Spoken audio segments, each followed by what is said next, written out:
여러분 안녕하십니까? 어제 멕시코에서는 짜릿한 월드컵 역전골 데킬라 슛이 황인성, 오형규로부터 우리의 영웅 폭발했습니다. 데킬라 슛. 멕시코가 가장 사랑하는 술인데 술인장으로 만들었습니다. 우리가 2002년 한일 월드컵에서 4강으로 오른 지가 이제 24년이 되었지만 여전히 온 국민이 월드컵 축구에 열광하고 있습니다. 이렇게 황인성, 오형규 그리고 제가 아는 친지분도 아주 열렬하게 축구 팬이라서 월드컵 현장으로 뛰어가서 한국의 갓을 쓰고 이렇게 응원하는 모습이 있지요. 그리고 또 하나는 제가 오늘 가져온 것은 지난번부터 말씀드렸던 젠슨 황의 유재석의 그 유쾌존 블락의 출연한 그 인터뷰입니다. 약 40분간 진행됐는데요. 상당히 유익한 모습이었기 때문에 다시 한번 제가 들고 왔습니다. 젠슨 황은 9살 때 아버지를 따라 이민을 캘리포니아에 갔겠죠.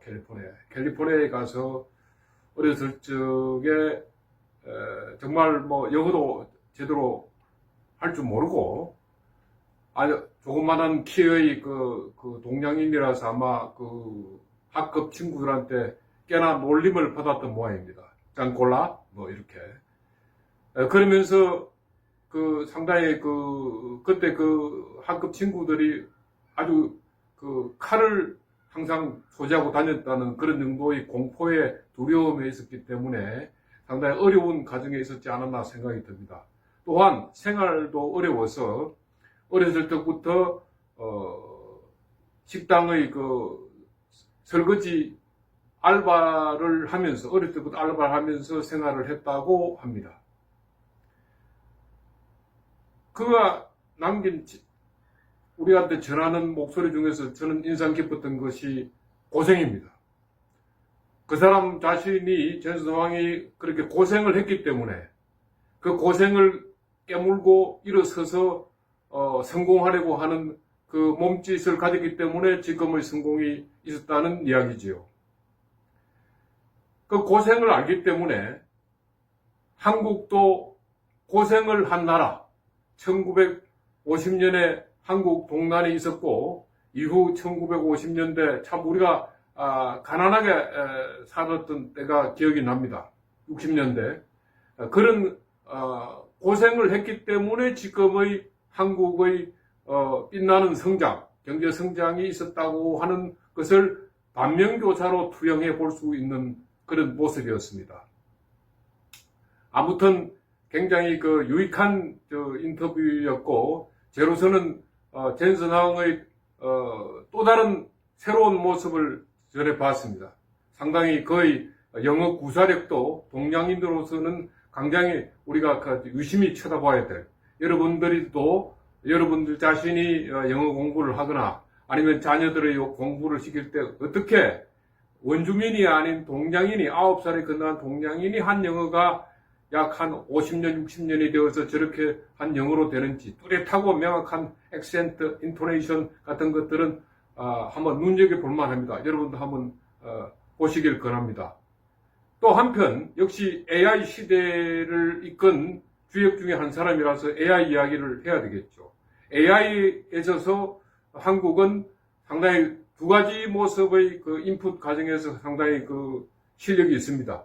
반도체 직접 회로에 만들고 이것을 메모리 분야에서는 삼성전자 그리고 HBM 직접 회로의 그 층을 높여서 할 수 있는 그런 능력을 갖춘 그 HBM 만드는 것은 SK 하이닉스 그리고 이런 것을 바탕을 주는 기술은 NVIDIA의 존슨 황의 그 GPU의 그 체계 GPU가 CPU하고 다릅니다. CPU는 하나하나 메모리가 쌓여지는 과정이면 GPU는 그룹으로 한꺼번에 했기 때문에 그것의 능력으로 AI 데이터를 집적을 시켜서 지금의 AI 전성기가 이루어지는 기초가 된 것이죠. 이렇게 해서 반도체 분야가 하나의 AI의 인풋 가중의 하나라면 다른 하나는 데이터 센터입니다. AI는 엄청난 기억력을 가지기 위해서 다양한 지식을 습득을 시켰으니까요. 그 습득을 시키는 과정에서는 엄청나게 많은 데이터나 저서, 책 이런 것을 레퍼런스로 가지게 됩니다. 그걸 하기 위해서는 엄청나게 전력을 소비합니다. AI는 전력을 먹는 하마입니다. 이런 전력을 공급하는 데 있어서 또 한국이 적깁니다. 상당히 전력 발전을 우리는 일찍이 해서 지금은 원자로가 세계 5위권 원자로를 발전을 하는 나라입니다. 원자로가 왜 좋은가? 그것은 원자로는 24시간 가동할 수 있기 때문입니다. 만약에 태양열이나 풍력이라면, 만약에 태양열이라면 어떻습니까? 저녁 되면 태양열이 발전되지 못하죠. 풍력은 어때요? 풍력은 또 바람이 없으면 그것이 전기를 일으킬 수 없습니다. 그러나 원자력은 24시간 가능합니다. 한국은 APR 1400 모델을 자체적으로 개발했고 이것을 다른 나라에 수출한 나라입니다. 아랍에미라트에 4기를 수출했죠. 그 정도의 실력을 인정받는 나라, 이것이 우리 대한민국이기 때문에 인풋 과정에서는 또 데이터 센터에 공급할 수 있는 전력이 충분하다. 그러나 이 충분히 아직까지는 수도권에 집중되어 있습니다. 75%가 수도권에 있으니까요. 그래서 전국으로 이 AI가 확산되기 위해서는 AI 데이터 센터가 가급적이면 지방으로 분산되는 과정도 필요합니다. 그러기 위해서는 이 발전소도 같이 가야 되는데 지금 현재로는 그렇지 못하기 때문에 송전이나 변전하는 데 있어서 소모가 굉장히 많은 실정입니다. 그래서 나온 대안은 Small Modular Reactor, 소형 발전소, 약 100메가와트짜리 정도 이상에서 한 500메가와트짜리를 SMR이라고 합니다. 아직까지 우리나라는 개발하지 못했습니다. 미국이나 중국, 러시아에서는 지금 한창 개발해서 쓰고 있습니다. 우리도 앞으로는 이부해서 보다 더 소형 발전소를 원자력 발전, SMR을 통해서 보다 더 지역 확산을 넓히고 AI 산업의 데이터에 공급할 수 있는 전력을 만드는 것이 하나의 기대치입니다. 다른 한편 핵발전이 이렇게 평화적으로 이용될 수 있지만 또한 걱정되는 바는, 우려되는 바는 핵무기로 전환되는 가능성 때문입니다. 핵무기. 지금 이란 전쟁에 있어서도 트럼프가 가장 관심이 가지고 있는 부분이 이란의 핵발전소가 하나뿐이지만 이것이 핵무기로 전환될 수 있는 가능성에서 굉장히 우려를 하기 때문에, 그런 가능성에 우려를 하기 때문에 지금 협상 과정에서도, 최종 협상 과정에서도 꼭 이것을 포함시키려고 하는 그런 키 이슈 중에 하나입니다. 과연 우리 인류에게 핵무기는 언제 시작이 됐나요? 그것은 2차 대전 당시에 히로시마, 나가사키, 일본이 가메가지 특공대로 끝까지 항전 의사를 했기 때문에 미국으로서는 마지막 최후의 수단으로 쓴 것이 핵폭탄입니다. 여러분, 여기서 내가 핵폭탄의 능력에 대해서 간단하게 표현하는 표를 하나 가져왔는데요. 제일 작은 이것이 그 당시에 히로시마, 나가사키에 떨어졌던 핵폭탄의 그 폭발 능력입니다. 그 뒤에 제일 큰 것이 이것이 1954년에 미국에서 그 남태평양 지역의 캐슬 브라보라는 섬에서 떨어뜨린, 이건 수소폭탄 시험용입니다. 비율로 보면 약 15배 정도가 됩니다. 1954년에 이런 정도니까요. 아마 지금은 이런 정도의 히로시마, 나가사키에 떨어뜨린 폭탄보다 100배, 1000배 이상의 폭발력을 가지고 있기 때문에 여러 가지 우리가 우려하는 바입니다. 그러나 실제로는 히로시마, 나가사키에 1945년에 떨어뜨린 이후에 현재까지는 핵폭탄이 사용되지는 않았습니다. 핵무기의 그 기술 발전은 엄청나게 했지만 그 당시에 떨어뜨렸던 그 대통령은 해리 트루먼 미국 대통령입니다. 프랭클린 루즈벨트 대통령 당의 부통령을 지냈는데 사실은 핵무기의 그 비밀 개발은 프랭클린 루즈벨트나 또 그 스탈린도 그 당시에 개발을 했습니다. 소련의 스탈린도. 물론 그 당시에 독일의 히틀러도 개발을 했는데 먼저 개발해서 실제로 한 것은, 그리고 프랭클린 루즈벨트가 4월에 돌아가셨기 때문에 그 이후에 대통령을 이어받은 해리 트루먼 대통령 당시에 결정을 해서 핵폭탄을 떨어뜨렸죠. 대단한 결단입니다. 해리 트루먼은 또 우리하고도 역사가 깊죠.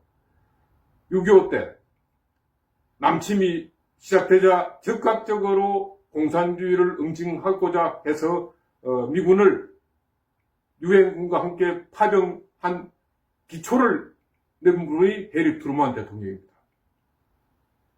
프랭클린 루즈벨트 대통령보다는 체구도 작고 모습도 참 그 당시 학력으로도 뭐 고등학교 졸업한 대통령이다 이렇게 하지만 결단력이 있는 대통령으로 저는 기억합니다. 그런데 그것이 1945년이니까요. 지금이 2026년 같으면 벌써 몇 년이 됐습니까? 70년이 넘었죠. 70년이 넘었습니다. 그런 가운데서도 여전히 핵무기에 대한 공포는 있지요. 핵 발전의 사고도 있었습니다. 지금까지 3번 있었는데요. 제일 처음이 그 체르노빌 사태, 두 번째가 스리마일 아일랜드 사태, 세 번째가 후쿠시마입니다. 첫 번째 체르노빌은 지금의 우크라이나 지역에 있던 건데 당시 소련이 개발한 핵발전소입니다. 그 당시 상태는 상당히 열악했고요. 저가 스리마일 아일랜드, 미국 펜실베니아에 있습니다. 그리고 후쿠시마는 한번 현지 낙하를 했습니다. 스리마일 아일랜드는 그 섬 자체가 스리마일 아일랜드 보면 5km 정도입니다. 5km 정도니까 사실은 뭐 우리가 400m 트랙을 한 12번 도는 거리니까 아주 작은 섬이죠. 스리마일 아일랜드. 그 당시에 제가 본 스리마일 아일랜드 약 한 15년 됐는데요. 4개의 원자로가 있었는데 그 중에 2개는 완전히 폐기한 것으로 보이고 2개는 연기가 났습니다. 발전시키고 있다는 거죠. 그리고 지금의 스리마일 아일랜드의 발전소는 거기에 데이터 센터가 있다고 들었습니다. 데이터 센터가. 그리고 후쿠시마 발전소. 이것은 쓰나미가 덮이는 지진 사태가 컸고 상당히 이 셋 사태는 인재의 사람의 그 재난의 성격이 큽니다. 과연 이런 것이 오늘날 핵발전소에도 일어날 수 있겠느냐? 지금 2026년 현재 저는 아니라고 생각합니다. 그 당시가 1980년대에 있었던 사고는 상당히 사람들이 그 보탄을 잘못 눌러서 잘못 사용했기 때문에 오사용으로 일어난 것이 많습니다. 그리고 시설도 열악했고요. 지금의 AI가 작동하는 그런 시대에서는 이런 사고는, 이런 오발적 사고는 거의 일어나지 않는다고 저는 봅니다. 핵무기화 되는 것은 걱정을 해야 되지만 핵발전소 자체는 상당히 안전도가 높고 우리나라 APR 1400은 그런 점에서 상당히 그 신뢰성이 높은 우리가 핵발전 능력 캐파입니다. 이렇게 제가 이렇게 말씀드리는 것은 데이터 센터에 필요한 전력 공급도 있지만 한편으로는 우리가 핵발전의 상위 한 5위권에 드는 나라인데요. 그런 만큼의 핵발전에 대한 인식도 여러분들이 함께 가져야 되겠고 또 그것이 핵 무기화되는 과정에서도 우리가 국제 정치의 가장 큰 이슈로 여러분들하고 같이 이야기를 나누고자 지금 이렇게 말씀드리고 있습니다. 오늘 말씀은 지금 이것으로서 마치겠고요. 이것이 지금 6번째 인사이트 TV입니다. 여러분 많이 시청해 주십시오. 감사합니다. 네.